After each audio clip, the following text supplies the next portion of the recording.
A great question I'm asked is, after an auto accident injury, should I talk to my auto insurance adjuster?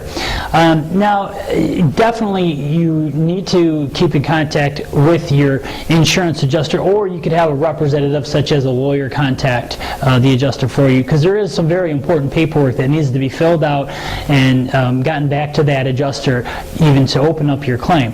But you must be aware that many times the insurance company and insurance adjusters will try to close your case prematurely if you agree to it. So it's always good to have outside representatives like a lawyer to help you with that.